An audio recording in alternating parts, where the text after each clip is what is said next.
Okay, so start na po ako. Good morning, teachers. Good morning, class. How are you doing today? So, I hope you're doing good, you're doing safe, and most importantly, feeling healthy. So, once again, I would like to welcome you here in our fun learning session in science class. So, students, please be reminded of the following online science class rules. So, first one, turn your video on. Second, mute your microphone unless it's your turn to speak. Third, raise your hand if you want to say something. Fourth, stay seated. Next, don't do other tasks while the class is ongoing. And lastly, come prepared and participate. Is that clear? Isang thumbs up nga dyan. Okay, very good. So now, let's start. So make sure you have the following materials before we proceed. So for the activity and discussion, please be with you your notebook and pens, cream-filled cookies, and activity sheet.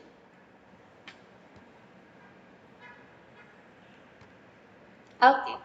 So, okay na? Kompleto na yung materials? Are your materials complete? One thumbs up? Okay, very good.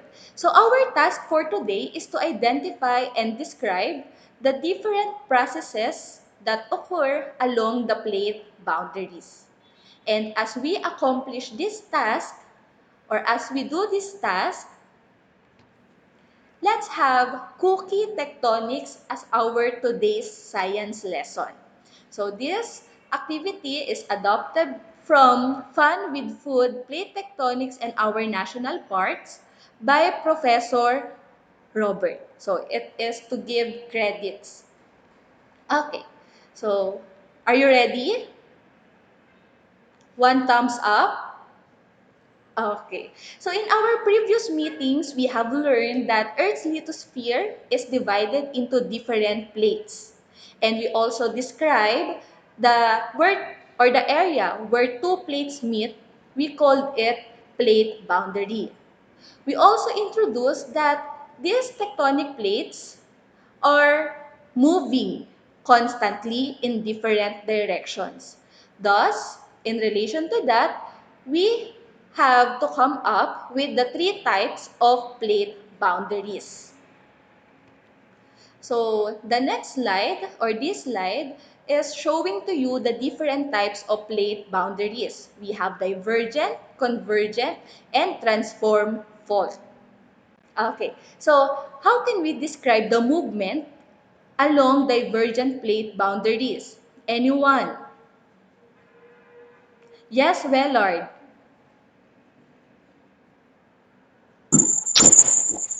The divergent boundary, their movement is moving away from each other. Okay, so the plates are moving away from each other. Very good.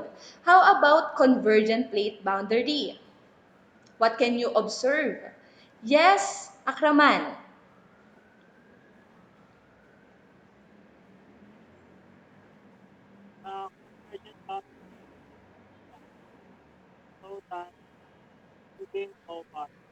So once again, sorry, what happens along convergent plate boundaries? How do the plates move? They are moving closer. Okay, very good. So next, how about in transform fault? Last one. Yes, Bool. Kindly unmute your mic. And Akraman, kindly mute your mic. Okay. Yes, Transform Bool. fault moves horizontally. Horizontally or they are sliding Slide past past. each Pass. other. Okay. So with that, these are the important concepts or definitions we have to remember as we proceed to our discussion. So divergent, moving apart, convergent, move toward each other, and transform, sliding past. Okay. So, is that clear? Isang thumbs up naman. Naririnig pa ako? Okay, very good. So now, I think we are ready with our activity entitled Cookie Tectonics. So kindly prepare the following materials. First, your creamy-filled cookies or cream-filled cookies. Ilan ang kailangan natin? We need 3 cookies for this activity. And then after that, please prepare also your activity sheet. Okay. So, in your activity sheet, nandyan na din ang steps or procedures as well as the guide questions that we will answer later on. So, for this activity, here are the steps. I will demonstrate first and afterwards, you will do it. So, ako muna, then kayo. One thumbs up if it's okay. If it's clear, okay, very good. So step 1 and 2 are our general steps to cookies 1, 2, 3. So ibig sabihin, si step number 1 and 2, gagawin natin siya sa tatlong cookies. Okay, so first, carefully remove the upper cookie. So this is my cookie number 1. To carefully remove the upper cookie, just do the twist motion slowly. Okay. And then after that, ayan. So here is now your upper cookie. For next step, break this upper cookie in half. Okay, so as you break the cookie in half, set it aside. Okay, so for step 1 and 2, apply it also to your cookie number 2 and cookie number 3. It's your turn now. Okay, very good, Lord. How about the others? Yes, Boon. Okay, Arlikim, Akraman, Akopyo, and Mabini. Okay, so now let's have the next step. So for this step, we will use only one cookie. So 1 out of 3. So the first cookie, we will assign it and we will assign it as divergent plate boundaries. So have your cookie with you.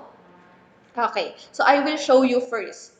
So, ang sabi sa step number 3, push down the 2 broken cookie halves and slide them apart.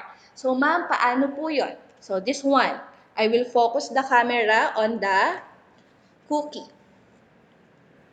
Ayan. So, I have here the 2 broken halves. So, ang gagawin lang po, push down and then slide them apart or move them apart. Okay. So this will be the result of our cookie number 1, which is divergent plate boundary. Then after that, set it aside and then label it as divergent plate boundary. Okay, now it's your turn. Okay, yes, Mabini. Okay, label it as divergent plate boundary. Okay, very good. So all of us can follow. Okay, for the next step, we have the convergent plate boundaries. So for the fourth step or step number 4, we will simulate what happens along convergent plate boundaries. So please have your cookie number 2. So ibang cookie na ang gagamitin natin. So let's have the second cookie.